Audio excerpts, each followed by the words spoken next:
Hi everyone, Dr. Becky here, and we are going to tackle late night snacking.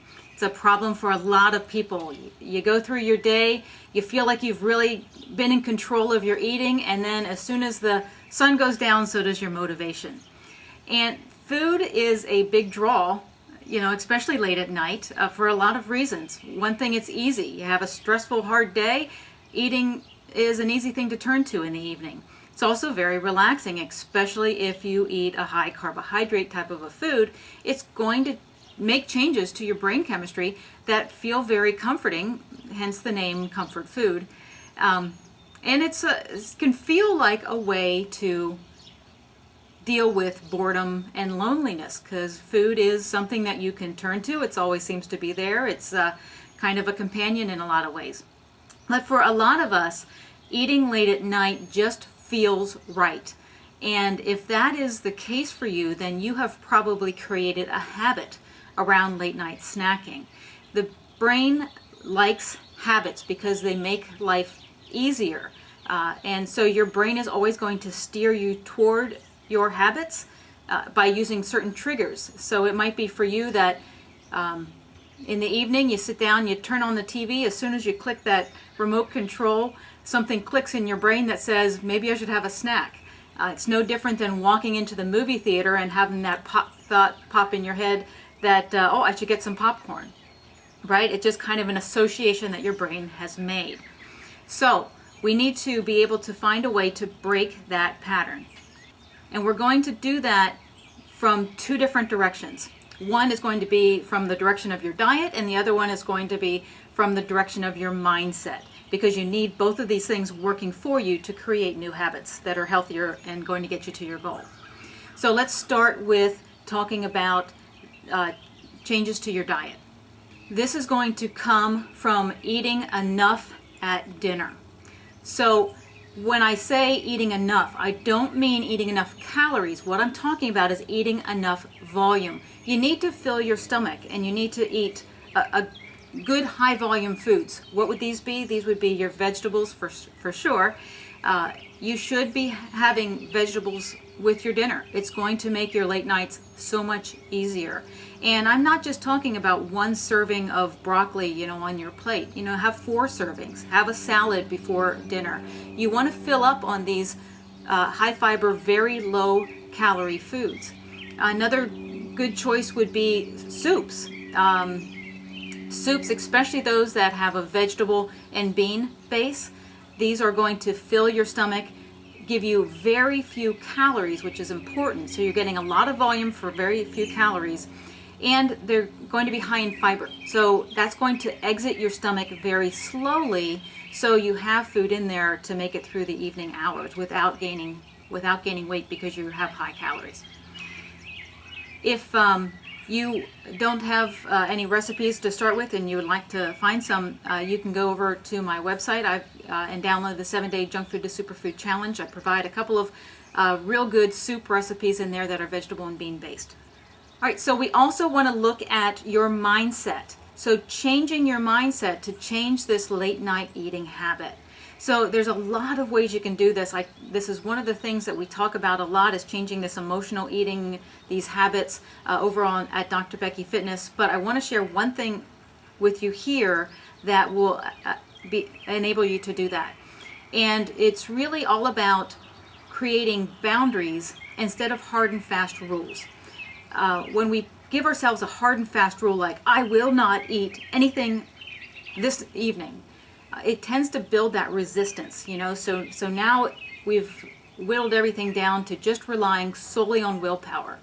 And this can be effective, but it's not going to be effective long term. Willpower will work and it will get you through a few evenings, but it's never going to give you the long-term success that you want to live at your ideal weight without so much pressure. So setting a boundary, what does this mean? Well, one trick that you can use is something that I call, can I be satisfied with? And this is simply a series of questions that build your awareness to what's going on, kind of brings you into the present so that you can make better choices and not have to rely on willpower. And it's very simple. There's 4 questions. So here's how you start. So this evening, when you start to feel that trigger that you want to eat something, You simply ask yourself, can I be satisfied without eating right now? Now, don't rush to a no answer. Just allow yourself to sit there and contemplate that for just a moment. Just be quiet for just a second and as you contemplate that. And what you'll find is that you might dig up some uncomfortable feelings. And actually, those are the things, these emotional eating things that you really want to deal with. But for right now, what we are looking for is just kind of an honest answer. And if that answer is yes, then great. You can take away that eating habit. If it's no, then you simply go on to the next question and you ask yourself, can I be satisfied with eating vegetables and dip? Now, why vegetables and dip? Well, we are looking for foods that aren't going to spike our insulin. When insulin goes up, especially in the evenings, it encourages fat storage. So we're going to look for better food choices, and one of those is going to be vegetables. And here again, you want to ask yourself, can I be satisfied with vegetables and dip? If your answer is yes, then great. Go ahead and have some vegetables and dip, and then have a stopper afterwards to keep from overeating. If you're not familiar with a stopper, it's one of the techniques I use to control emotional eating. You can read about it over on Dr. Becky Fitness, and I will provide some links for you.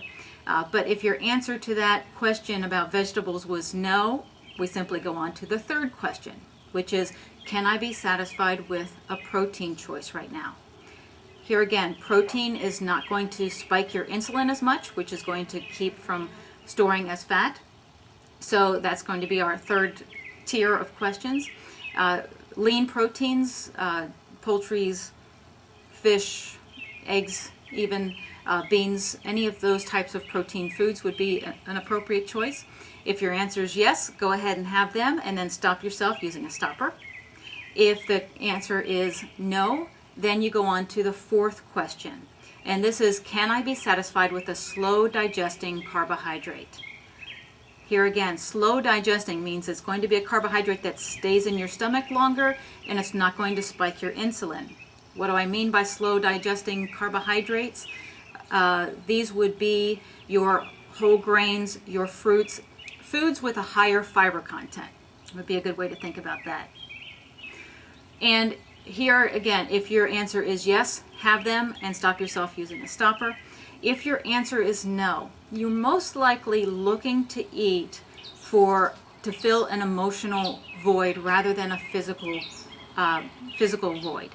And so that's what you really want to deal with. But for right now, don't pressure yourself too much. If this is how your evening goes and you come to that fourth question and you still want something sugary or chips or things like that, then what I suggest that you do is you go ahead and allow yourself to have a small portion of it.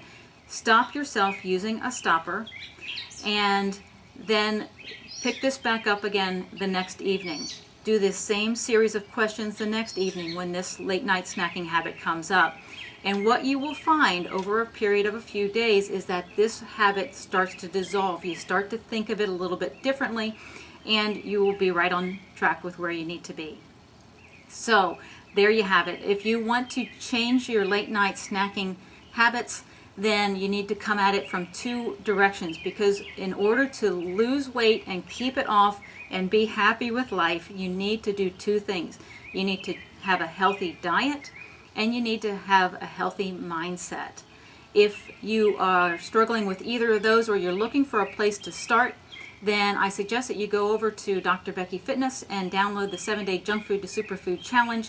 That will have you getting on track by the end of the week. Thanks for watching, and I will see you next time. Thanks.